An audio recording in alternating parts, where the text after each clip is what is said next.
Iwo Jima, USS Fort Lauderdale, and a nuclear-powered submarine. USS Newport News, carrying approximately 4,500 service members, including 2,200 Marines. The U.S. claims this deployment, which began around mid-August 2025, is part of an anti-drug trafficking operation targeting Latin American cartels, though it has not ruled out broader objectives, including potential regime change. White House Press Secretary Caroline Leavitt has reiterated that the U.S. does not recognize Maduro as Venezuela's legitimate president, calling his regime a narco-terror cartel. In response, Maduro has mobilized significant domestic forces, announcing the deployment of 4.5 million militiamen across Venezuela to counter what he describes as U.S. threats to national sovereignty.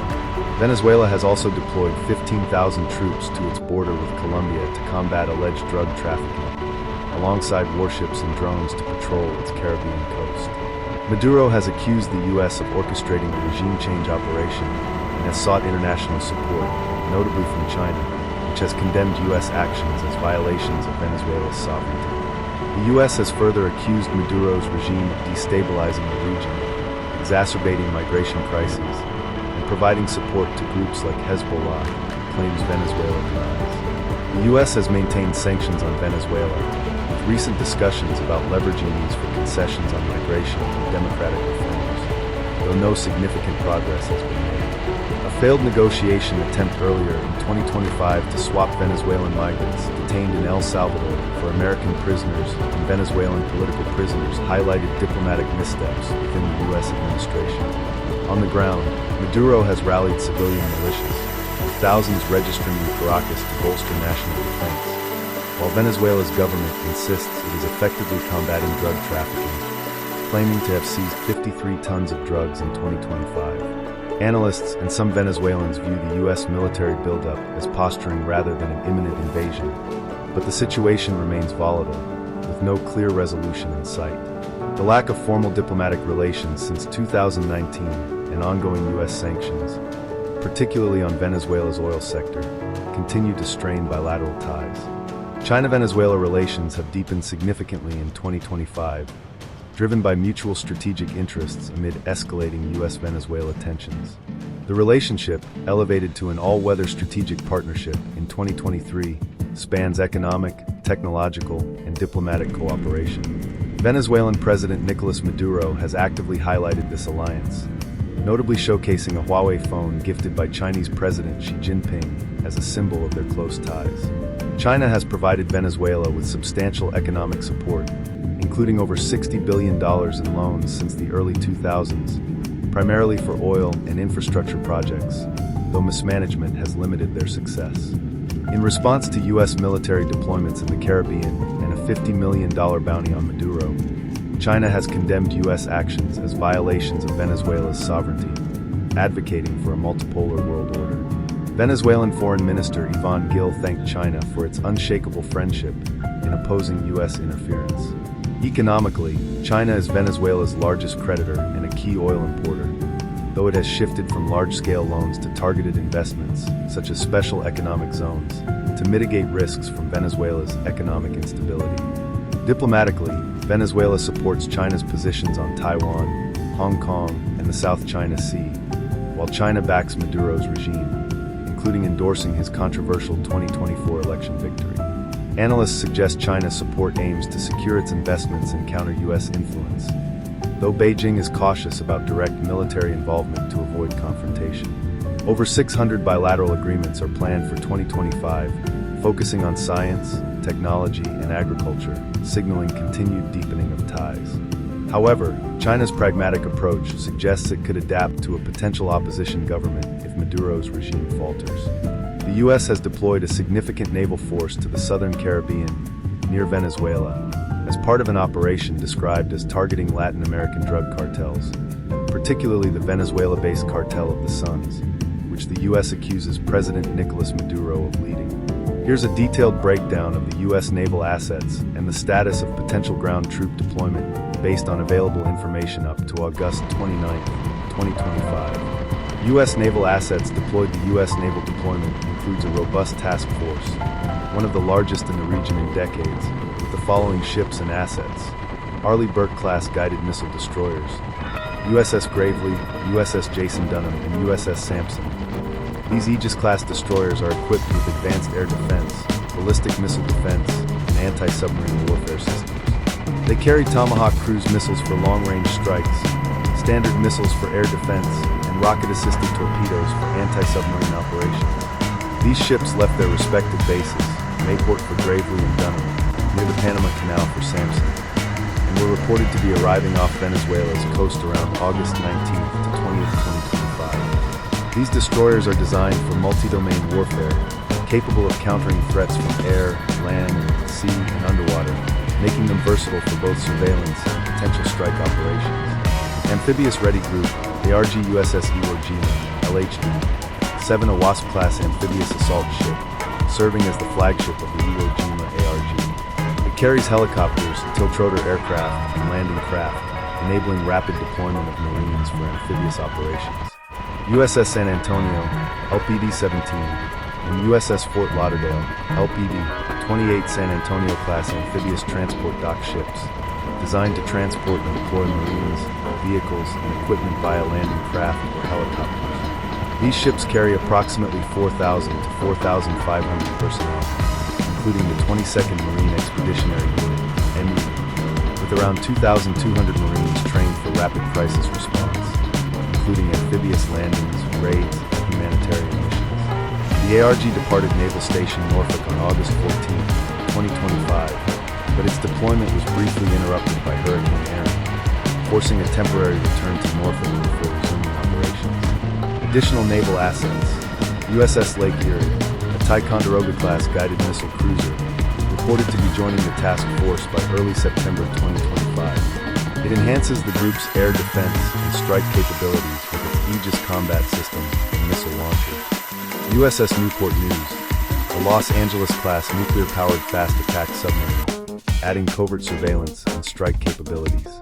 Its presence signals the U.S.'s ability to operate undetected near Venezuelan waters, potentially monitoring maritime approaches or preparing for targeted actions. P.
No warships or troops are currently in Venezuelan territorial waters or on its land, and operations are confined to international waters and airspace. A U.S. official clarified on August 20th, 2025 that no orders have been issued for ships or troops to enter Venezuelan territory. However, the presence of the 22nd Marine Expeditionary Unit, with its amphibious capabilities, raises speculation about potential ground operations. The MEU's 2,200 Marines are trained for rapid response missions, including amphibious landings, raids or targeted strikes, humanitarian or evacuation operations, e.g., for U.S. citizens in Venezuela, support for counter-narcotics operations, such as boarding suspected smuggling vessels.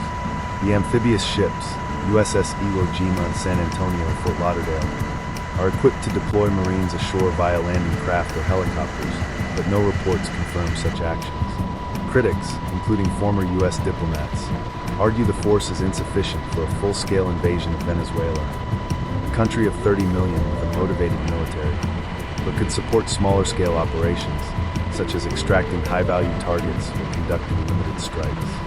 Venezuelan responses, including Maduro's mobilization of 4.5 million militiamen and 15,000 troops to the Colombia border, suggest Caracas perceives a ground threat, though this may be rhetorical escalation. U.S. officials, including White House Press Secretary Caroline Leavitt, have emphasized using every element of American power to combat drug trafficking, but have not explicitly confirmed plans for ground operations. China-Venezuela context. China's support for Venezuela adds a layer of complexity.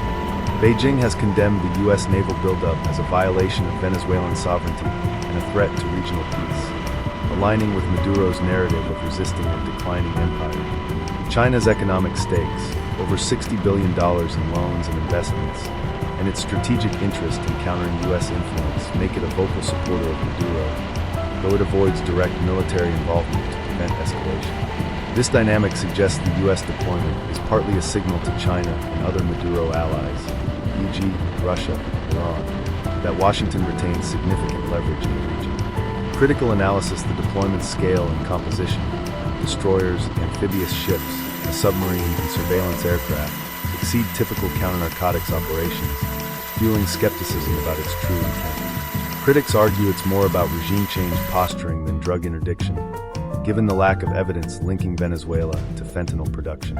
The comparison to the 1989 Panama invasion, Operation Just Cause, is notable, but Venezuela's larger, more motivated military and the absence of pre-existing U.S. bases, unlike Panama, make a similar invasion unlikely. The deployment may instead aim to provoke internal dissent, pressure Maduro into negotiations, or deter foreign support for his regime. Conclusion: the U.S. has deployed 7 warships, 3 destroyers, 3 amphibious ships, 1 cruiser, a nuclear-powered submarine, and P-8A Poseidon aircraft, carrying approximately 4,000 to 4,500 personnel, including 2,200 Marines, to the Southern Caribbean. While officially a counter-narcotics operation, the buildup has raised tensions with Venezuela and drawn Chinese criticism. No U.S. troops are confirmed on Venezuelan soil, and operations remain in international waters. The presence of Marines suggests potential for limited ground operations, but no evidence supports an imminent invasion. The situation remains fluid, with risks of miscalculation amid heightened rhetoric. Scenarios and their likelihood: Scenario 1. Continued standoff with diplomatic posturing, status quo, conscription. The U.S. maintains its naval presence in international waters, conducting surveillance and limited interdiction operations, e.g., intercepting suspected drug smuggling vessels, without entering Venezuelan territory.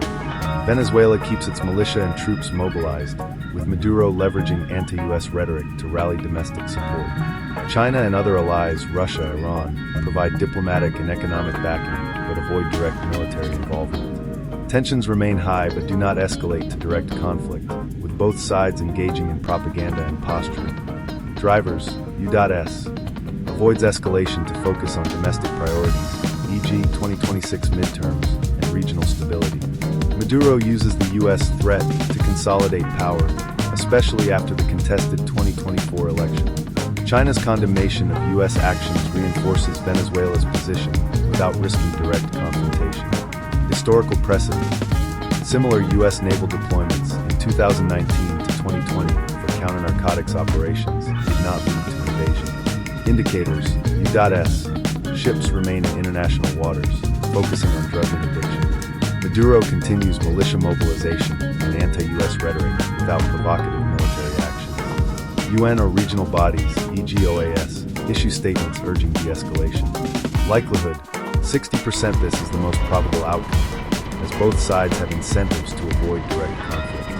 The U.S. deployment appears designed for pressure rather than invasion, and Maduro's regime benefits from portraying the U.S. as an external threat.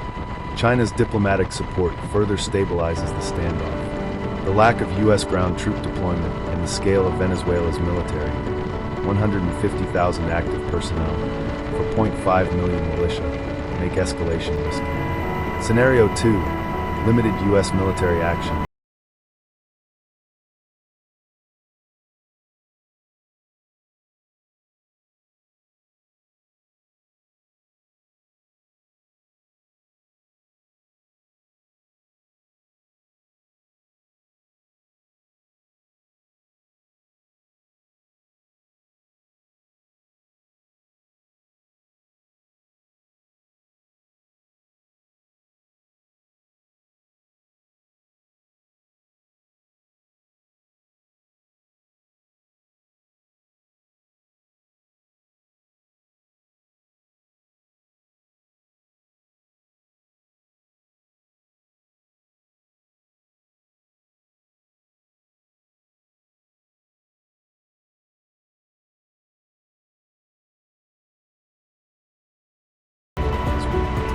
The presence of the USS Newport submarine and P-8A Poseidon aircraft suggests capabilities for covert or precision strikes. Maduro's provocative rhetoric or minor military actions, e.g. harassing U.S. ships, could trigger a limited response.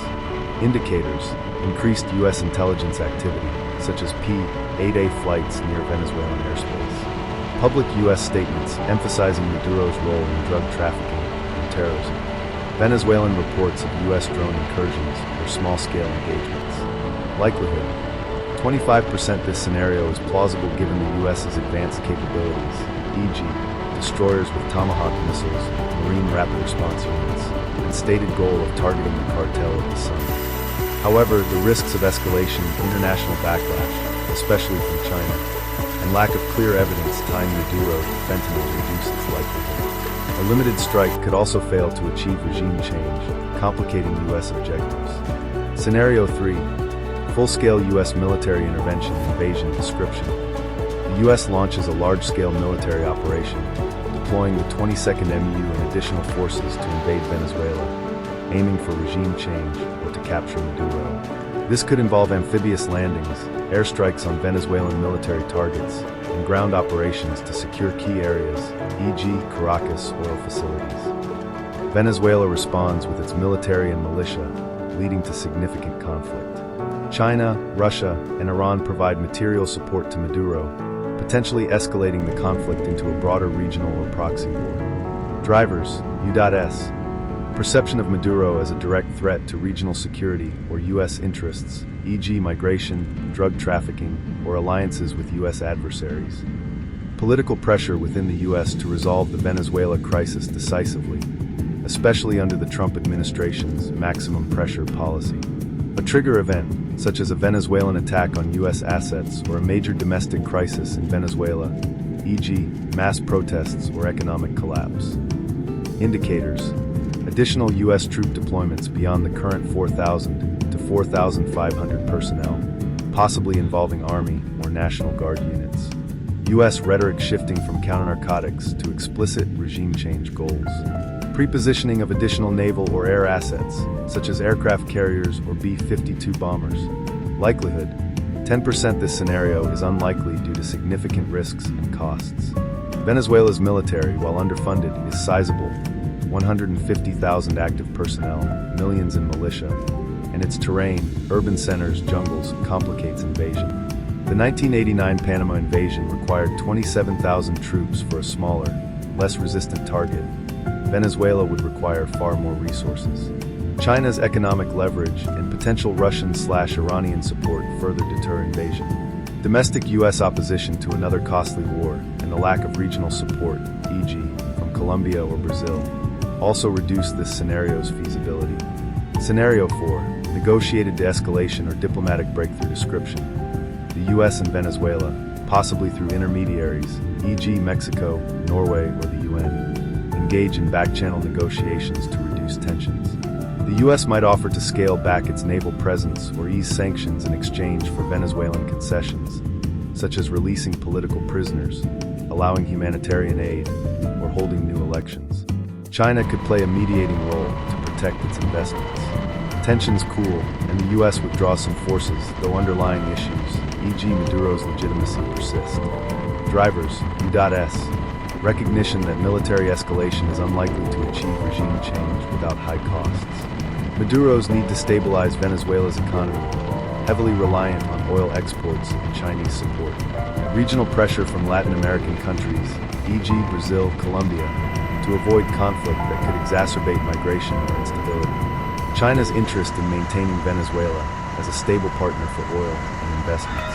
Indicators, public or leaked reports of diplomatic talks, possibly involving third parties. U.S. statements softening rhetoric or offering conditional sanctions relief. Venezuelan gestures, such as releasing detained Americans or opposition figures. Likelihood: 5% this scenario is the least likely due to deep mistrust between the U.S. and Maduro's regime, exacerbated by the lack of formal diplomatic ties since 2019. Failed negotiations, e.g., the 2025 El Salvador prisoner swap attempt, and U.S. insistence on not recognizing Maduro as president hindered progress. China's support may embolden Maduro to resist concessions, and U.S. domestic politics, e.g. Trump's hardline stance, limit appetite for compromise. Key factors influencing outcomes U.S. Intentions: the Trump administration's goals, whether counter-narcotics, regime change, or geopolitical signaling, will shape the trajectory. The $50 million bounty on Maduro and the naval buildup suggest a hardline approach, but domestic constraints, e.g., public wariness of foreign wars, may limit escalation. Venezuela's response: Maduro's ability to maintain domestic cohesion, particularly among the military and militia, is critical. His mobilization of 4.5 million militiamen indicates a defensive posture, but internal dissent or economic collapse can shift dynamics. China's role: China's economic and diplomatic support bolsters Maduro, but is unlikely to extend to military involvement. Beijing's priority is securing its investments and countering U.S. influence, not engaging in a proxy war. Regional dynamics: Colombia's troop buildup on the Venezuela border and Brazil's cautious stance suggest limited regional support for U.S. intervention. A regional crisis, e.g. migration surge, could alter calculations. Trigger events: an incident, such as a Venezuelan attack on U.S. assets, a major drug bust, or a humanitarian crisis, could escalate or de-escalate tensions. Conclusion: the most likely outcome, 60%, is a prolonged standoff with no direct conflict, as both sides benefit from posturing without risking war. A limited U.S. military action, 25%, is plausible but constrained by risks and lack of clear justification. A full-scale invasion, 10%, is highly unlikely due to logistical, political, and international barriers. A diplomatic breakthrough, 5%, faces significant hurdles given mutual distrust and entrenched positions. The situation remains volatile, with outcomes hinging on U.S. strategic decisions, Maduro's resilience, and China's influence. Monitoring U.S. military movements, Venezuelan rhetoric, and diplomatic signals will be key to assessing which scenario unfolds. Note: these probabilities are speculative, based on current data and trends. Unforeseen events, e.g. a Venezuelan provocation or U.S. policy shift, could significantly alter the likelihoods. Thank you so much for stopping by and watching until now. If you have watched until this point of the video, be sure to like it, share this with a friend, and put the word butter in the comment section.